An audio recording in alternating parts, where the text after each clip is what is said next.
Assalamualaikum warahmatullahi wabarakatuh. Saya Apoteker Nur Fitriana Rahmat, S.Pharm MSI MM, dosen tetap pada program studi S1 Farmasi Stikes Pelita Ibu.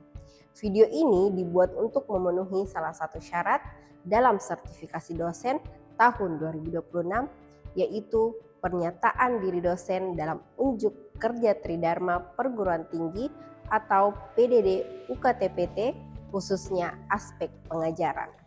Pada kesempatan ini saya ingin menyampaikan terkait mata kuliah yang saya ampu sesuai dengan bidang keilmuan saya, yaitu farmakologi.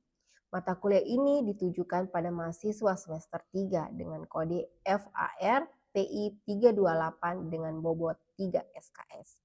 Di mana sebelum untuk memprogram mata kuliah ini, mahasiswa diwajibkan telah meluluskan mata kuliah anatomi fisiologi manusia dan biokimia pada semester sebelumnya.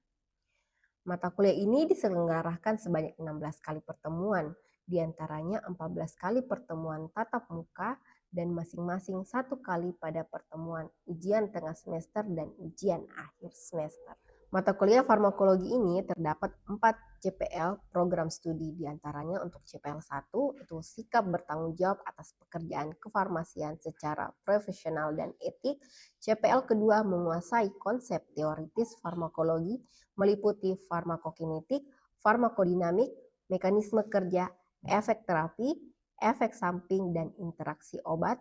Untuk CPL ketiga itu menerapkan pemikiran logis, kritis, sistematis, dan inovatif dalam konteks pengambilan keputusan terkait penggunaan obat yang rasional. Dan CPL keempat itu memberikan informasi dan edukasi tentang penggunaan obat kepada tenaga kesehatan dan masyarakat. Ada 4 CPMK pada mata kuliah ini yang diturunkan dalam 14 sub CPMK meliputi kemampuan menjelaskan konsep dasar farmakologi, farmakokinetik, farmakodinamik, penggolongan obat, mekanisme kerja, efek terapi, efek samping, dan interaksi obat pada berbagai sistem organ. Kemudian, kemampuan menganalisis dan memberikan rekomendasi penggunaan obat yang rasional pada kasus klinis sederhana, serta kemampuan mengkomunikasikan informasi obat secara ilmiah, bertanggung jawab, dan sesuai dengan kode etik kefarmasian. Adapun materi pembelajaran pada mata kuliah ini meliputi konsep dasar farmakologi serta ruang lingkup dan sejarahnya, proses farmakokinetika dalam tubuh, mekanisme kerja obat pada reseptor, dan hubungan dosis dan respon, faktor yang mempengaruhi kinerja obat dan interaksi obat, farmakologi obat pada berbagai sistem organ meliputi sistem saraf otonom, sistem saraf pusat, sistem kardiovaskular, respirasi, gastrointestinal, sistem endokrin, dan farmakologi obat antiinfeksi, kemoterapi kanker, farmakologi obat pada sistem imun dan vaksin, serta kajian farmakologi suatu golongan obat dalam bentuk persentase ilmiah. 3 komponen utama dalam mata kuliah ini menerapkan delivery, yaitu materi perkuliahan, dan RPS yang dapat dilihat dan dapat diakses langsung oleh mahasiswa, persentase tatap muka untuk mendukung pemahaman mahasiswa. Untuk interaction, yaitu komunikasi 2 arah antara dosen dan mahasiswa berupa diskusi, tanya jawab, serta refleksi bersama. Dan untuk assessment, yaitu penilaian dalam mata kuliah ini mencangkup penilaian formatif itu berupa kuis, diskusi, persentase, dan kehadiran, sedangkan penilaian sumatif itu berupa UTS dan UAS.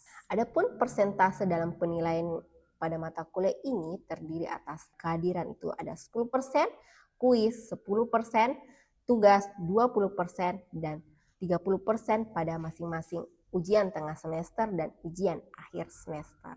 Metode pembelajaran pada mata kuliah ini menerapkan metode kuliah interaktif, diskusi kelompok, studi kasus, small group discussion, cooperative learning, problem-based learning, dan presentasi kelompok dengan estimasi waktu yang terukur pada setiap tahap. Referensi yang digunakan pada mata kuliah ini yaitu buku Basic and Clinical Pharmacology edisi 15, buku Good and Gilman edisi 13, buku chapter pengarang saya sendiri, Farmakologi, Klinis, Teori, dan Aplikasi, serta jurnal dan artikel ilmiah terkait farmakologi terkini. Berikut adalah video pembelajaran mata kuliah farmakologi pada pertemuan kedua. Baik, Assalamualaikum warahmatullahi wabarakatuh. Waalaikumsalam warahmatullahi wabarakatuh. Selamat siang semuanya. Siang, Bu. Bagaimana kabarnya siang ini? Masih bisa ya? Masih bisa nih kita kuliah untuk siang hari ini? Bisa. Oke, jadi ini adalah mata kuliah farmakologi. Ini adalah pertemuan kedua kita ya. Pertemuan kedua kita. Jadi sebelum saya masuk materi perkuliahan, sebelumnya saya akan absen dulu terlebih dahulu. Bagaimana apa semua hadir program mata kuliah farmakologi? Hadir semua ya. Oke. Jadi di pertemuan kedua kita ini saya akan membahas terkait proses farmakokinetik. Tapi sebelum saya masuk, saya mau merefresh kembali nih mata kuliah farmakologi pada pertemuan pertama.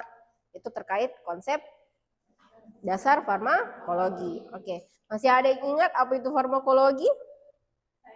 Oke, silakan Nabila.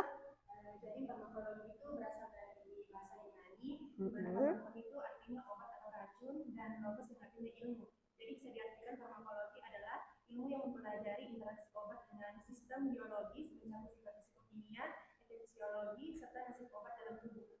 Oke, betul. Jadi farmakologi adalah ilmu yang mempelajari terkait obat, bagaimana dari sistem biologis tubuh. Jadi farmakologi itu ada dua pilar utama dalam farmakologi, ada farmakokinetik sama farmakodinamik. Jadi yang kita akan bahas sekarang ini adalah farmakokinetik. Nah, sebelumnya lagi, ada yang masih ingat ruang lingkupnya dari farmakologi apa saja? Oke, silakan Isdar. Ya. Oke, jadi itu ya. Jadi sebenarnya banyak ruang lingkupnya dari farmakologi. Tapi dari komponen utama dalam farmakologi itu kita berbicara terkait bagaimana nasib obat terhadap tubuh dengan tubuh terhadap obat. Yang sekarang itu ada kita bahas terkait proses farmakokinetika. Ada yang sudah baca-baca nih terkait farmakokinetika apa saja? Belum? Ada yang sudah ya? Oke, jadi sebelum saya masuk di materi, ada tujuan pembelajaran yang harus kita dalam pertemuan ini, yaitu bagaimana menjelaskan terkait proses farmakokinetika mulai dari absorpsi, distribusi, metabolisme, dan ekskresi ya. Nah, terus sama menjelaskan bagaimana parameter dasar dari farmakokinetik. Jadi farmakokinetik nih, jadi sebenarnya kenapa tuh farmakokinetika itu penting untuk kita pelajari dalam farmasi? Karena di sini merupakan farmakokinetika itu merupakan landasan penting ya dalam bagaimana pengembangan obat. Mulai nanti obatnya bagaimana nasibnya, perjalanan obatnya di dalam tubuh seperti apa. Jadi apa yang dilakukan tubuhnya kita nih terhadap obat yang masuk. Baik itu dengan bentuk sediaan-sediaan yang berbeda kan, ada sediaan oral, sediaan topikal, ada sediaan injeksi. Nah, sediaan injeksi banyak juga kan, ada intravena, intramuskular, dan lain sebagainya. Jadi di farmakokinetika ini penting dalam khususnya adalah dalam pengembangan obat. Terus bagaimana pemilihan dari dosis yang tepat yang diberikan kepada pasien. Nah, sebenarnya ada pertanyaan dasar dari farmakokinetika itu sendiri. Jadi bagaimana banyaknya, apakah benar-benar itu obat mencapai organ targetnya sampai bisa memberikan efek terapi nanti, terus bagaimana kemana nih perginya nih obat yang kita minum sampai betul-betul dia dikeluarkan, sampai betul-betul obat yang kita minum itu zat aktifnya itu masuk ke dalam tubuh melalui perjalanan mulai dari absorpsi, distribusi, metabolisme, ekskresi ya. Terus juga jadi kita bisa menentukan estimasi berapa lama sih sebenarnya itu obat itu bertahan di dalam tubuh ya, di dalam tubuh. Oke, jadi di sini adalah proses-proses dalam farmakokinetik. Tadi biasa kita singkat adalah ATME. Ya, ATME, absorpsi, distribusi, metabolisme, dan ekspresi. Di mana absorpsi ini adalah penyerapan, bagaimana proses disolusinya obat itu mulai masuk sampai ke sirkulasi sistemik ya. Jadi sebelum dia mengalami proses absorpsi, obat itu harus mengalami dulu fase biofarmasetik. Jadi obat itu masuk, misalnya oral nih, oral sediaan tablet misalnya, obat masuk ke dalam tubuh lewat mulut, dia harus hancur dulu, terdisintegrasi dulu, pecah menjadi granul-granul sampai bisa dia diserap oleh tubuh, masuk ke sirkulasi sistemik di pembuluh darah. Jadi disitulah proses absorpsi, mulai proses penyerapan mulai terjadi. Terus ada yang namanya juga selanjutnya adalah distribusi. Jadi bagaimana setelah masuk ke sirkulasi sistemik, bagaimana dia didistribusikan tuh ke seluruh jaringan atau organ-organ tubuh ya, organ-organ tubuh. Terus selanjutnya nanti ada proses metabolisme, di mana proses bagaimana perubahan dari struktur kimia obat yang tadinya dia tidak aktif menjadi aktif, lebih hidrofilik, lebih lipofilik kan, supaya gampang diserap oleh tubuh dan mudah diekskresikan. Di sinilah ada proses ekskresi namanya. Bagaimana proses pengeluaran obat atau metabolit dari tubuh, zat-zat sisa yang tidak dibutuhkan tubuh untuk dikeluarkan. Jadi organ-organ yang berperan penting dalam sistem ekskresi, dalam proses ekskresi adalah ginjal, karena dia kan fungsinya menyaring semua di situ. Apa yang perlu disaring, apa yang perlu dikeluarkan, seperti itu ya. Oke, paham sampai sini? Jadi saya akan bahas satu-satu ya. Pertama itu absorpsi dulu yang akan saya bahas. Jadi absorpsi tadi adalah mulai penyerapan obat masuk ke sirkulasi sistemik. Jadi dalam proses penyerapan obat ke sirkulasi sistemik ini banyak faktor-faktor yang mempengaruhi, diantaranya adalah rute pemberiannya, sifat fisika kimianya, apalagi kondisi fisiologi tubuh, terus saluran cerna juga itu mempengaruhi ya. Terus juga ada yang namanya first pass effect. Dari rute dan sifat fisika kimia obat itu berdasarkan rute pemberiannya. Ada kan rute dengan bentuk sediaan obat yang bermacam-macam, ada yang oral, ada yang injeksi, intramuskular, intravena, transdermal, sediaan patch kan.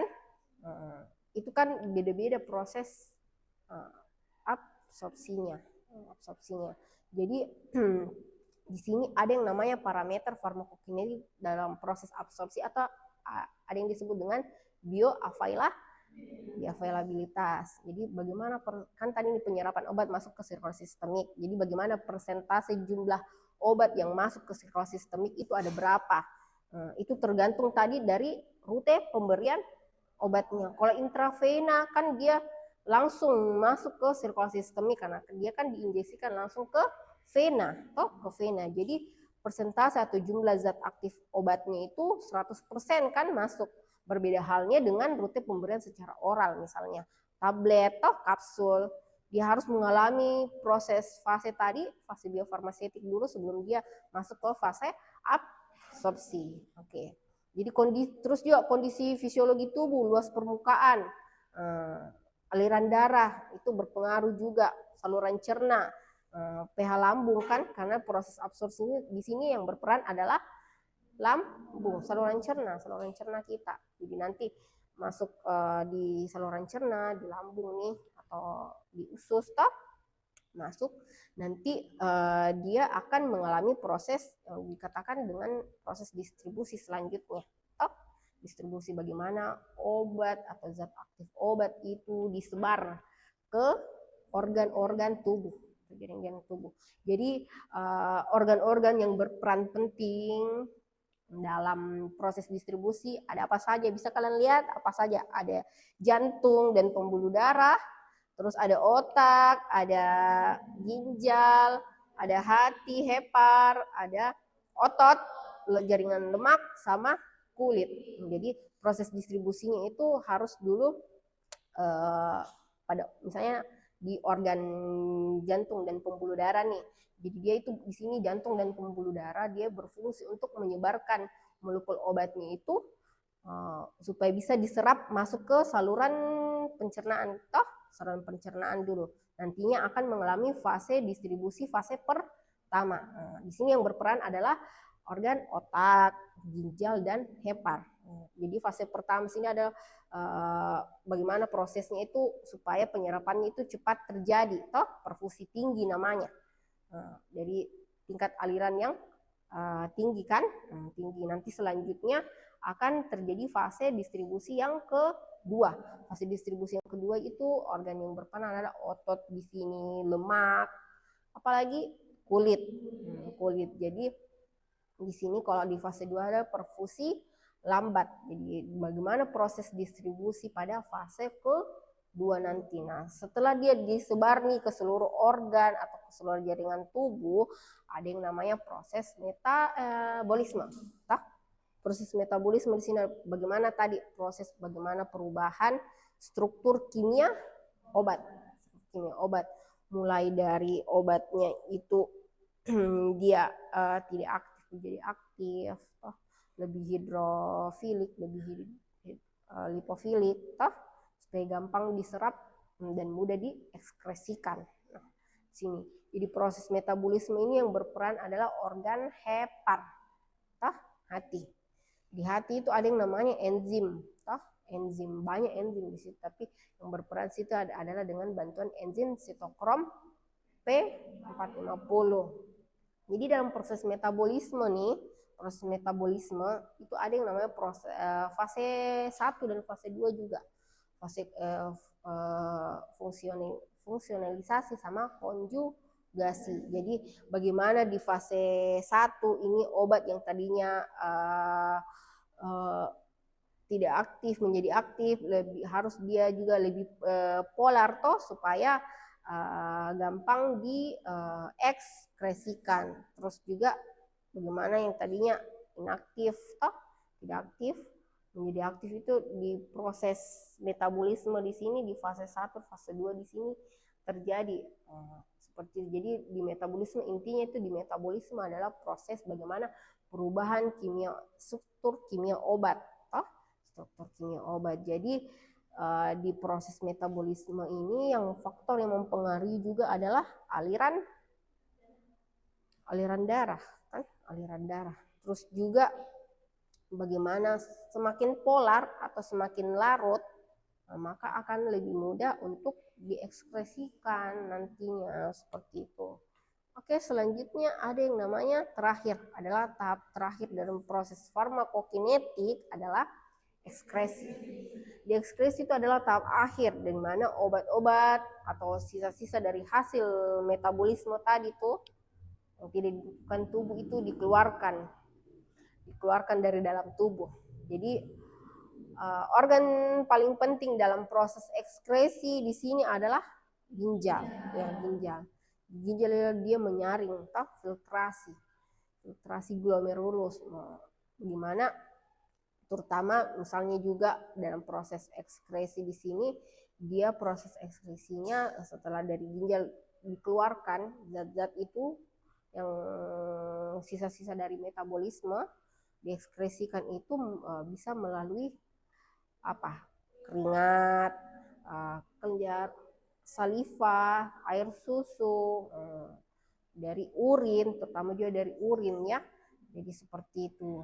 Jadi dalam proses ekskresi di sini bagaimana proses terakhir atau tahap akhir proses pengeluaran yang terjadi,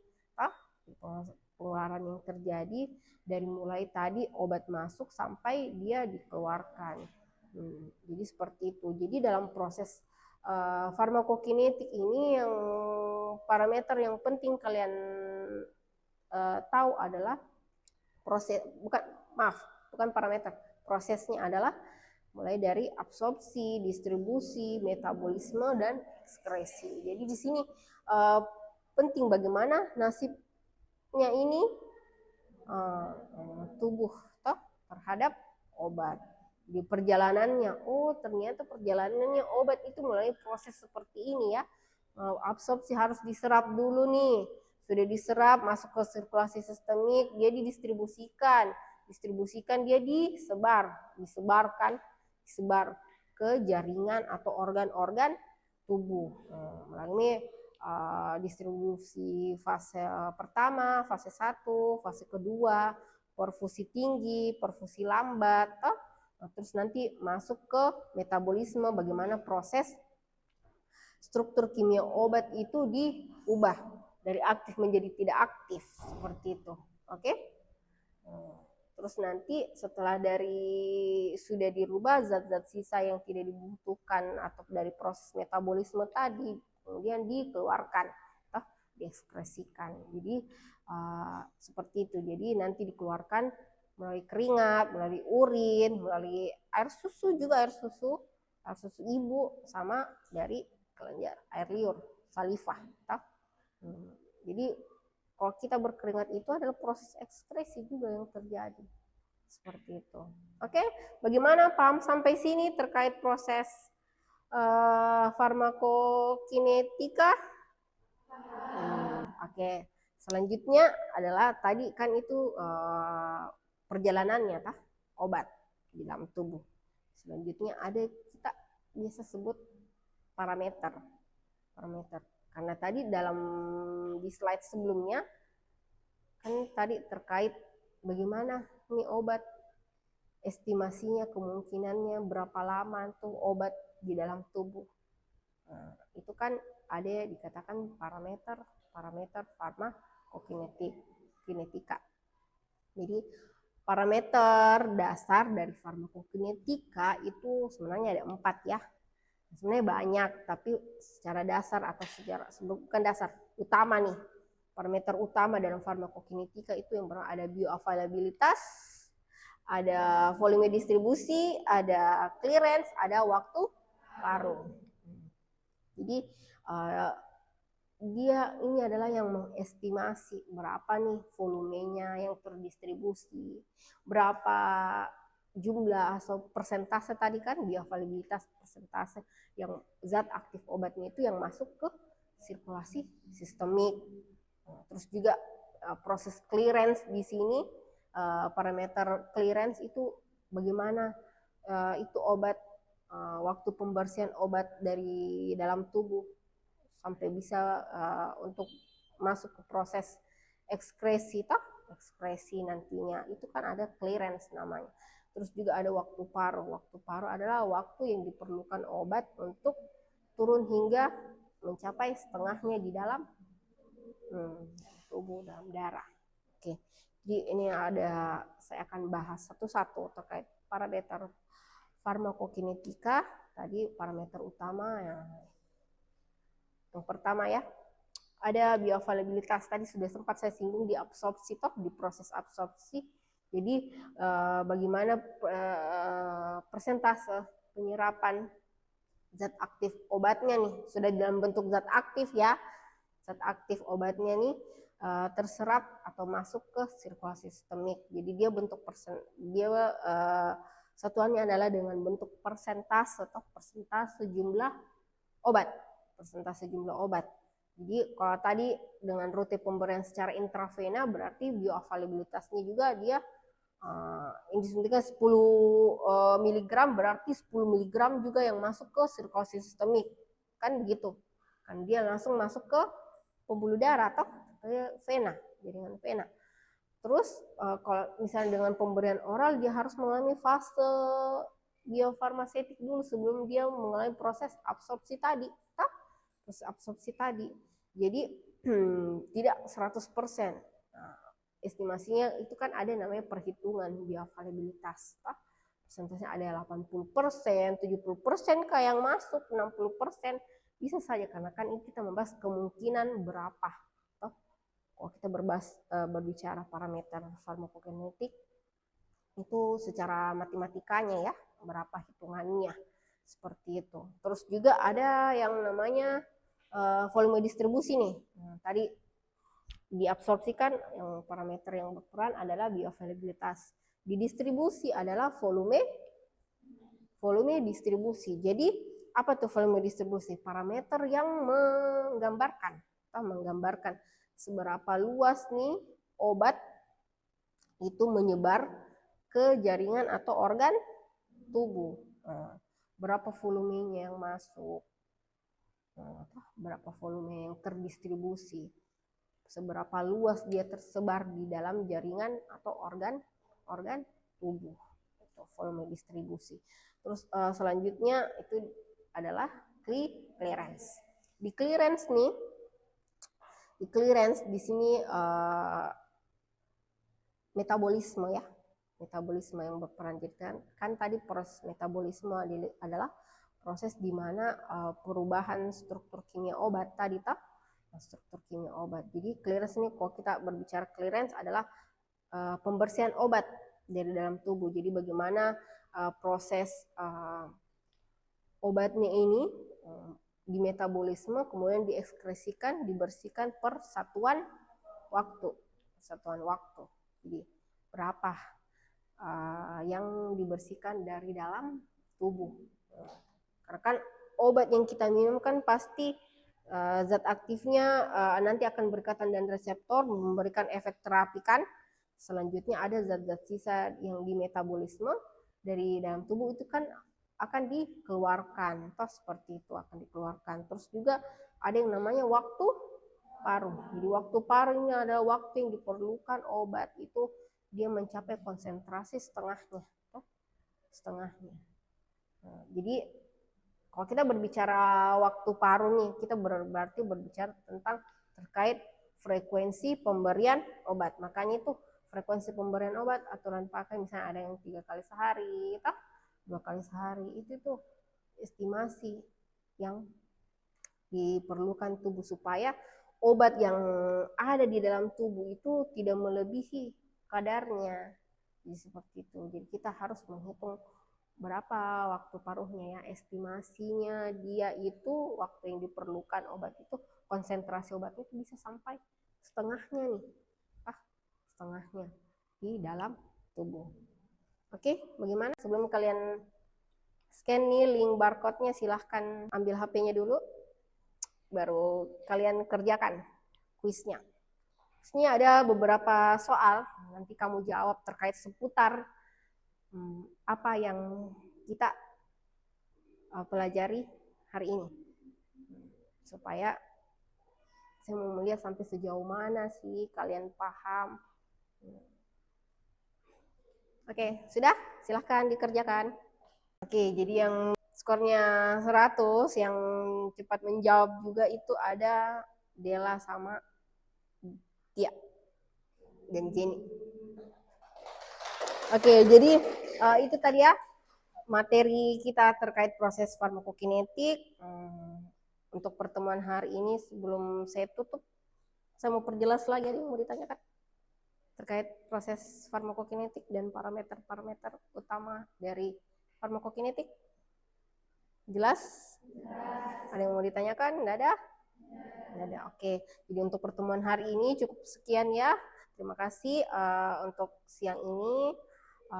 Nanti kita bertemu di pertemuan minggu depan, kita membahas terkait farmakodinamik. Jadi bagaimana cara kerja obat, mekanisme kerja obat mulai dari sifatnya agonis, antagonis, atau sesuai dengan RPS yang sudah diberikan. Oke, cukup sekian untuk hari ini. Terima kasih semua. Assalamualaikum warahmatullahi wabarakatuh. Demikianlah video pembelajaran saya. Semoga dengan adanya video ini dapat menjadi bahan pertimbangan dalam penilaian sertifikasi dosen tahun 2026, khususnya aspek pengajaran. Terima kasih. Assalamualaikum warahmatullahi wabarakatuh.